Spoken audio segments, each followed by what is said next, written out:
కేంద్ర మంత్రిగా ఉన్నప్పుడే 4000 క్యూసెక్కులు ఉన్న పోతిరెడ్డి పాడు 44,000 క్యూసెక్కులకు పెంచిన మాట వాస్తవం కాదా? ఆనాడు మరి శశిధర్ రెడ్డి, పి జనార్దన్ రెడ్డి గారు సొంత ప్రభుత్వంలో ఉండి కూడా పోతిరెడ్డి పాడు పొక్క పెద్దది చేస్తే శాశ్వతంగా తెలంగాణ ఎడారిగా మారుతుంది, దాన్ని అడ్డుకోవాల్సిందని ఇదే శాసనసభలో నిటారుగా నిలబడి కొట్లాడింది పి జనార్దన్ రెడ్డి కాదా? ఆనాడు రాజశేఖర రెడ్డి గారికి హారతులు ఇచ్చింది చంద్రశేఖరరావు, హరీష్ రావు గారు కాదా అని నేను అడుగుతున్నా అధ్యక్ష.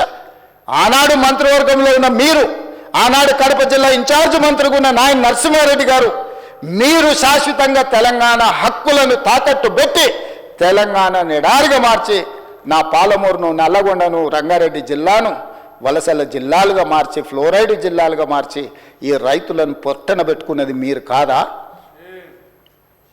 మీ నీతి, మీ జాతి తెలంగాణ సమాజం మర్చిపోయిందని మీరు అనుకుంటున్నారా?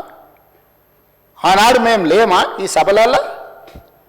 శాసనమండలిలో నేను లేనా? ఇడున్నోళ్ళు చాలామంది ఆనాడు శాసనసభ్యులు కాదా? శ్రీధర్ బాబు గారు, ఉత్తమ్ కుమార్ రెడ్డి గారు ఆనాడు ఈ సభలో లేరా? వెంకటరెడ్డి గారు లేరా? అధ్యక్ష, ఎవరిని మభ్యపెట్టాలని ఈరోజు మాట్లాడుతున్నారు అధ్యక్ష? ఉమ్మడి రాష్ట్రంలో రాజశేఖర రెడ్డి గారి మంత్రివర్గంలో రాజశేఖర రెడ్డి సహకారంతో కేంద్ర మంత్రివర్గంలో ఉన్న చంద్రశేఖరరావు, హరీష్ రావు గారు ఆనాడు అడ్డుకుని ఉంటే పోతిరెడ్డి పాడు పొక్క పెద్దదై ఉండేదా? తెలంగాణకు అన్యాయం జరిగి ఉండేదా అని నేను అడుగుతున్నా అధ్యక్ష. అది పక్కన పెట్టండి అధ్యక్ష. కాంగ్రెస్ పార్టీ శ్రీమతి సోనియా గాంధీ గారు ఆనాడు ఆల్ పార్టీ కమిటీలో ఉత్తమ్ కుమార్ రెడ్డి గారు తెలంగాణ తరఫున రిప్రజెంట్ చేసిండ్రు.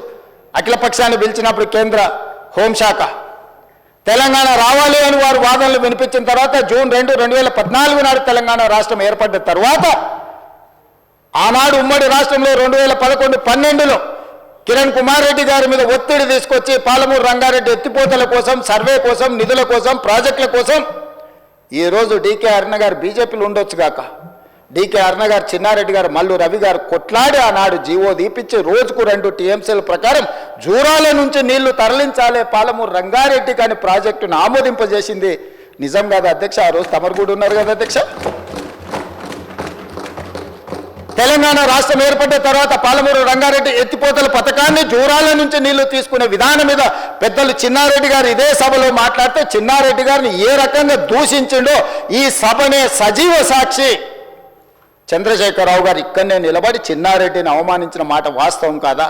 కాంట్రాక్టర్ల కోసం, కమిషన్ల కోసం, లిఫ్టుల కోసం, పంపుల కోసం, మోటార్ల కోసం కక్కుర్తిపడి కాంట్రాక్టర్ ఇచ్చిన కమిషన్ల కోసం జూరాల నుంచి తీసుకోవాల్సిన నీళ్లను శ్రీశైలం బ్యాక్ వాటర్స్కు తరలించడంతో ప్రాజెక్టు వ్యయం 16,000 నుంచి 35,000 కోట్లకు పెరగడమే కాకుండా 100 కిలోమీటర్లు పారాల్సిన 175 కిలోమీటర్లు కాలువలు తవ్వాల్సి వచ్చి ఈరోజు 60,000 కోట్లకు అంచనాలు పెరిగినాయి అధ్యక్ష. 2 టీఎంసీలను 1 టీఎంసీకి తగ్గించి శ్రీశైలంకు తరలించడం వల్ల ఈరోజు ప్రాజెక్టులు కట్టిన నీళ్లు తీసుకోలేని పరిస్థితి మనకు దాపురించిన మాట వాస్తవం కాదా అధ్యక్ష? అధ్యక్ష, తుంగభద్ర కానీ, లేకపోతే సుంకేశ్ల కానీ, లేకపోతే కృష్ణానది జలాలు కానీ కర్ణాటక రాష్ట్రం నుంచి మొట్టమొదట మహబూబ్నగర్ జిల్లాలో అలంపూర్, గద్వాల ప్రాంతంలో వస్తాయి అధ్యక్ష. మొట్టమొదటి ప్రాజెక్టు జూరాల దగ్గర. తెలంగాణ రాష్ట్రంలో కర్ణాటక నుంచి వచ్చే ఏ నీళ్ళైనా మహబూబ్నగర్ జిల్లాలో ఉన్న అలంపూర్, గద్వాల దగ్గరికి మొట్టమొదట నీళ్ళు వస్తే నీళ్లు వచ్చినట్టే ఒడిచిపట్టుకొని తెలంగాణ రాష్ట్రానికి పాలమూరు జిల్లాకు, రంగారెడ్డి జిల్లాకు, నల్గొండ జిల్లాకు, ఖమ్మం జిల్లాకు తరలించుకుంటే ఈనాడు పోతిరెడ్డిపాడు లేకపోతే ముచ్చుమరి, మాల్యాల నుంచి రాయలసీమకు తరలించకపోయే అవకాశమే లేకపోతుండే అధ్యక్ష. మహబూబ్నగర్ జిల్లాలో కర్ణాటక నుంచి ఎంటర్ అయిన నీళ్లు ఈరోజు తిరిగి మళ్ళీ రాయలసీమ పోయి మళ్ళీ వెనక్కొచ్చి మళ్ళీ శ్రీశైలంకి వచ్చినప్పుడు ఒకవైపు రాయలసీమ, ఇంకొక వైపు మహబూబ్నగర్ ఉంటే మొత్తం కల్వకుర్తి లేకపోతే పాలమూరు రంగారెడ్డి అన్ని ప్రాజెక్టులు కలిపితే కూడా రోజుకు 2 టీఎంసీలు తీసుకునే కెపాసిటీ మన ప్రాజెక్టులలో లేదు.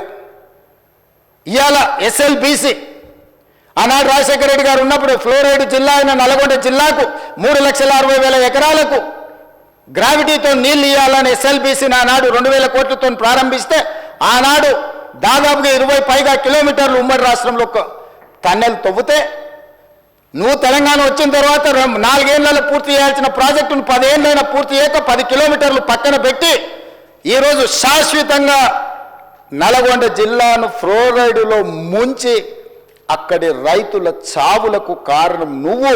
ఆ ప్రాజెక్టు పూర్తి చేస్తే ఎవ్రీ డే 4000 క్యూసెక్కులు నీళ్లు తీసుకపోతే గ్రావిటీతోనే రూపాయి ఖర్చు కూడా లిఫ్టుల మీద పెట్టాల్సిన అవసరం లేకుండా ప్రాజెక్టు కంప్లీట్ అయి ఉండేది అధ్యక్ష.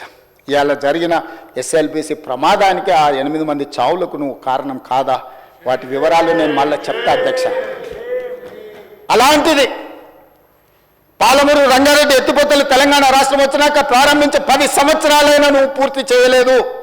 ఈనాడు చంద్రబాబు నాయుడు గారైనా ఆంధ్రప్రదేశ్ అయినా కేంద్రమైనా ఈ ప్రాజెక్టులను అడ్డుకుంటుంది అని అంటే ఈరోజు కృష్ణానది మీద నిర్మించిన ఉమ్మడి రాష్ట్రంలో ప్రారంభించిన కల్వకుర్తి కావచ్చు, ఉమ్మడి రాష్ట్రంలో అనుమతులు ఇచ్చిన పాలమూరు రంగారెడ్డి ఎత్తిపోతలు కావచ్చు, ఉమ్మడి రాష్ట్రంలో అనుమతి వచ్చిన మక్తల్ నారాయణపేట కొడంగల్ ప్రాజెక్టు కావచ్చు, భీమా కావచ్చు, నెట్టంపాడు కావచ్చు, కోల్చారు కావచ్చు, శ్రీరామ్ సాగర్, ఇందిరాసాగర్ కావచ్చు, రాజీవ్ సాగర్ కావచ్చు, కృష్ణానది మీద పరివాహక ప్రాంతంలో నిర్మాణంలో ఉన్న ప్రాజెక్టులు 60 సంవత్సరాల పైగా ఉమ్మడి రాష్ట్రంలో పూర్తి కాని ప్రాజెక్టులు 10 సంవత్సరాలు చంద్రశేఖరరావు గారు ముఖ్యమంత్రిగా ఉన్నప్పుడు ఈ రాష్ట్రంలో ఎందుకు పూర్తి చేయలేదు? దక్షిణ తెలంగాణ పట్ల కృష్ణానది జలాలను మా ప్రాంతానికి ఇవ్వకుండా వివక్ష చూపించి శాశ్వతంగా మా రైతాంగం జీవితాల మీద మరణ శాసనం రాసింది చంద్రశేఖరరావు కాదా అని నేను ఇక్కడ నుంచి అడుగుతున్నా అధ్యక్ష.